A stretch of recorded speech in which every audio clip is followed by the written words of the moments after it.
Hello, everyone. It's Boxing Day. It's the day where some of us will be nursing a hangover. Some of us will be walking around a bit heavy with all that food you've had. Some of us will be very, very happy with some of the presents we've had. Some of us will be not so happy with some of the presents we've had. So anyway, hope everyone had a really good Christmas day with their family and friends and loved ones. And yeah, we're back to normal. It's Boxing Day. Yeah, football day. We don't play until 28th against Arsenal, which is quite unusual again. I mean, again, it goes back to that politics. Arsenal always seem to just have the fixtures suited to them. I mean, we played Liverpool in the cup, didn't we? Then we both, West Ham, Liverpool, had to play really, really quickly and early together again. And then from that Arsenal-Liverpool game not so long ago, Liverpool again are playing today and Arsenal are playing 2 days later. It's totally, totally weird.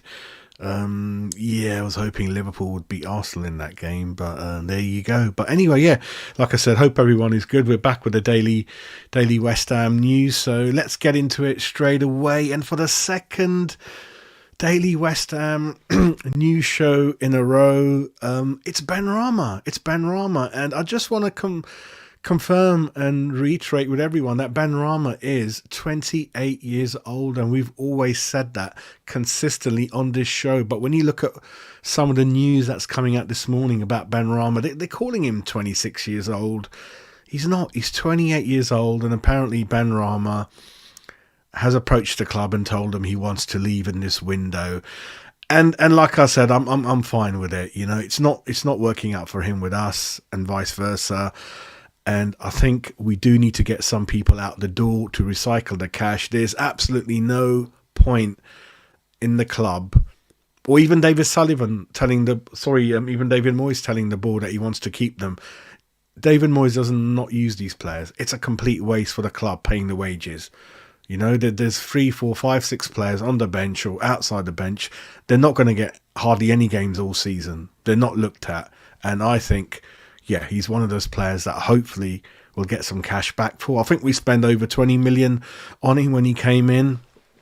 Again, I don't think he was David Moyes' signing. Moyes wanted Eze. He went to Palace for the reasons I mentioned on the previous shows. Benrahma came in. And I think for David Moyes' preference and playing style, Benrahma isn't the right fit. Benrahma is skillful, off the cuff, kind of a number 10 winger type who doesn't like tracking back. He doesn't like physically tackling, or he's not capable of it. When you look at him in his physical height, stature, body build, he doesn't suit the Premier League for a lot of clubs. I think some of those big games we play in, he gets lost physically. He's not physically able to ask for the ball, receive the ball, or keep the ball, or make things happen, or dictate the play. Like I keep mentioning, one of the things I want in the window is a Maddison type, true number 10, or a left winger, right? Those are one of the things I want. Unless Kudus and Bowen one of them can play on that left. That'll work out. But we need a striker, we need a number 10. And I'm afraid Benrahma is not the answer for me.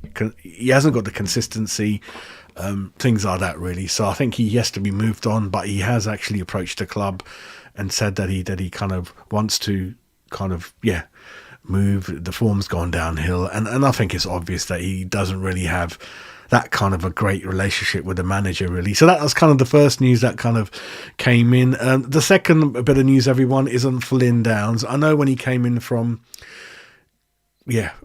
Swansea, wasn't it, that you guys were jumping up and down and really happy about it because, we found out he was a West Ham fan, that kind of thing. But we've got to be really, really careful and think with our heads, not our hearts. And that even goes back to youth players or even looking at managers in the future. Often we look at ex-players with West Ham links and like Scott Parker. I knew Scott Parker isn't quite there as a manager material for West Ham, but a lot of you out there, because he played for us, won Ham of the Year 3 years in a row, you wanted him as a West Ham manager. And I don't think you guys are thinking straight. You've got to think with your head, not your heart.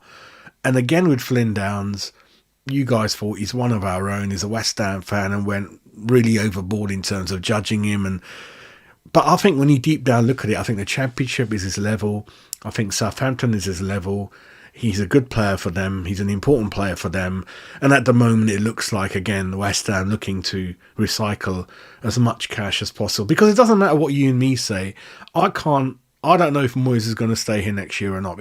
It changes week to week. One week we lose two, I think he's on the way out. Then we win two, we think he's in. And at the moment, we think he's in because the way things are in the league and so forth, right? And Flynn Downs, doesn't matter even if we want him to stay. He's not going to get any game time at West Ham. There's no use.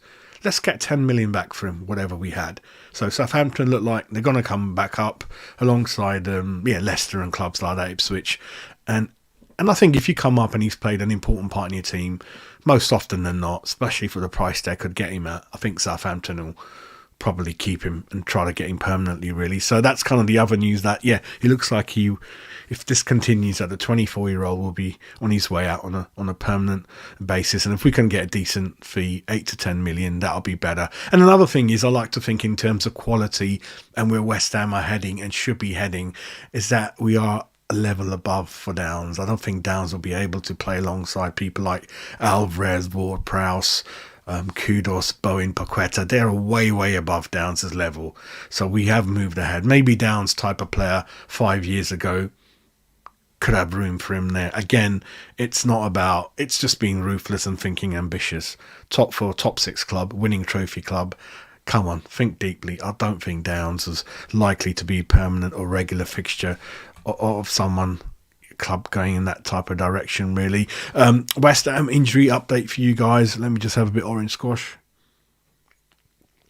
Arsenal game in a couple of days, as I mentioned.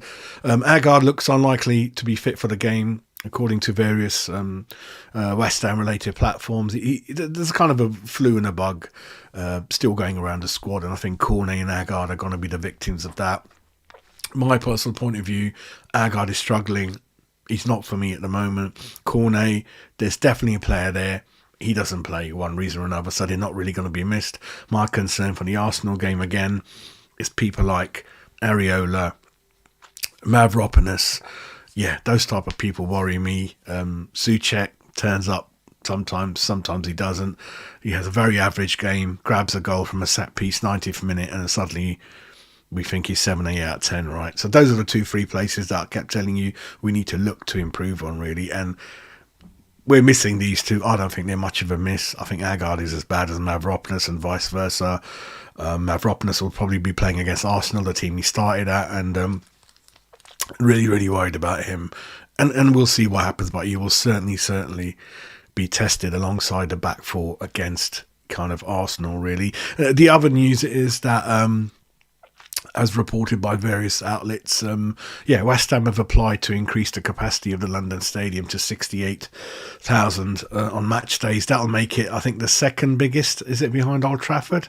I think. And according to Kieran Maguire, who's kind of finance expert, looks at clubs' revenues, and comes on various shows and podcasts and programs and things like that. He thinks it's going to add 7 digits to the West Ham revenue in terms of, you can use that money to buy players and the rent won't go up that much, or is not related, really. So if we get the 68,000, it'll be $1 million upwards of revenue coming into the club, really. Finally, again, it's about Bowen.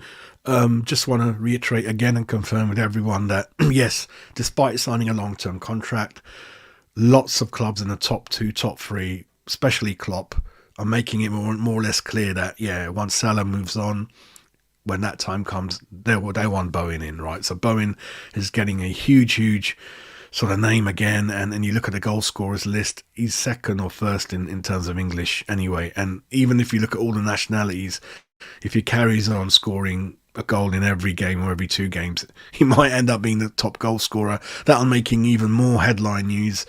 And then whether he's in a long-term contract or not, I think clubs of Man City and Liverpool's financial clout and all that kind of thing, we won't be able to stop them. But again, just confirming once again, the club, including board members, have confirmed that the Bowen deal does not contain any release clause, no release clause price in it at all. He signed a long-term contract, so the power sits with West Ham.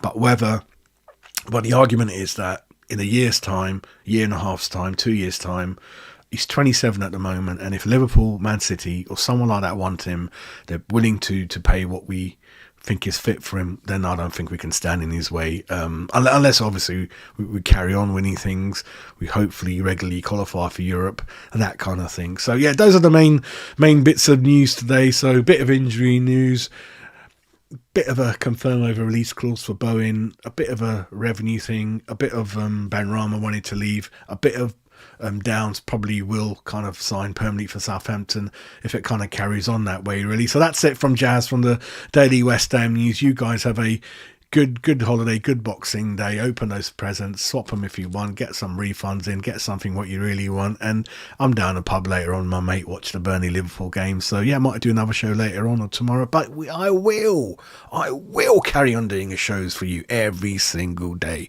God bless you. Take care.